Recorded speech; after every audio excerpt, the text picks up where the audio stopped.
La municipalité s'est engagée dans une démarche de développement durable dans tous les projets qu'elle initie. Écoquartier, le Val-de-Moine qui prend forme à 2 pas du lac de Ribou fait figure d'exemple. Donc un travail très important avec le paysagiste, avec ILEX, sur les espaces extérieurs, sur le cadre des vies, parce qu'aujourd'hui on accepte d'avoir un terrain plus petit, un jardin plus petit, mais on souhaite d'habiter dans un environnement agréable, près de la nature, près des grands espaces naturels, ce qui sera exactement le cas ici. On est à quelques pas du lac du Ribou, on est donc près de parc semi-naturel qui est aujourd'hui donc là en cours d'aménagement. Mai 2012, la viabilisation de la première tranche se termine et les premières maisons sortent de terre. Ça fait donc à peu près 1 an que ce chantier du Val-de-Moine est démarré. Pendant 1 an, les entreprises ont donc tracé les voiries, ont passé les réseaux, et les entreprises de paysage ont donc fait les plantations nécessaires pour que cette première tranche soit tout à fait dynamique en termes de paysage, les arbres, les pelouses et un certain nombre d'équipements paysagers pour les habitants. À partir de là vont commencer les premiers travaux des maisons et puis l'implantation des premiers bâtiments. Pour cette première tranche de 12 hectares, plus de 450 logements seront réalisés, dont 120 lots libres laissés à la vente. Ça fait que 6 mois que la commercialisation a commencé. La moitié des lots libres est réservée et la moitié de ces lots libres réservés ont déjà fait l'objet d'un permis de construire. Donc très rapidement, nous allons voir arriver les premières maisons. On le voit ici sur cette première dalle. Et dès l'automne, les murs vont commencer à monter, les toitures vont être posées, puisqu'à Noël, on aura les premiers habitants au Val-de-Moine. Écoquartier, le Val-de-Moine fait bien évidemment la part belle à l'éco-construction, concrétisant de A à Z les ambitions de la municipalité dans ce domaine.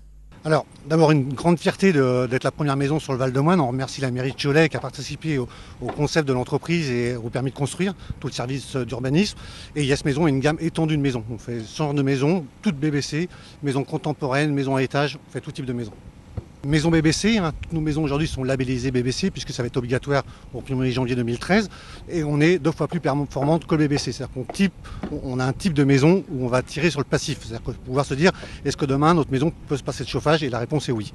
Pour permettre au plus grand nombre de prétendre à un parcours résidentiel adapté, le Val-de-Moine offrira plusieurs types de logements. Ensuite, d'autres ont besoin d'un autre type de réponse, le collectif, avec quelques immeubles qui seront soit à vocation sociale, soit en accession, qui permettront là aussi de permettre ce qu'on appelle à la fois le parcours résidentiel, chacun y va petit à petit du mieux qu'il souhaite, et aussi au desserrement des ménages que de toute façon une ville connaît, et surtout une vraie dynamique pour permettre à ceux qui viennent travailler à Cholet, et là on sait qu'il y a une vraie dynamique, de trouver une réponse à leur logement, ce qui n'est évidemment pas le cas aujourd'hui. Autant de solutions pour réunir les conditions d'une réelle mixité.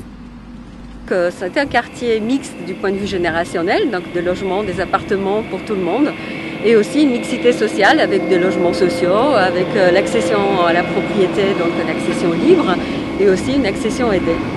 Une mixité qui se concrétise également par les activités qui vont être développées sur site. C'est vrai que dans un quartier de construction moderne, il faut ajouter, autrement que dans les années 70, des quartiers dortoirs, il faut installer très rapidement des services publics. Le premier des services publics que l'on souhaite installer, c'est évidemment une ligne de bus. Et puis une crèche. On pense tout de suite aux jeunes parents qui vont faire construire dans ce nouveau quartier. Et le fait d'avoir une crèche et une halte garderie va évidemment permettre d'apporter une réponse immédiate. Et puis enfin, des commerces de proximité. Tout à fait agréable d'habiter dans un quartier où on le retrouve, des services. Ça peut être du commerce comme la boulangerie ou quelques autres services. Pourquoi pas de la coiffure, un assureur, un banquier, etc.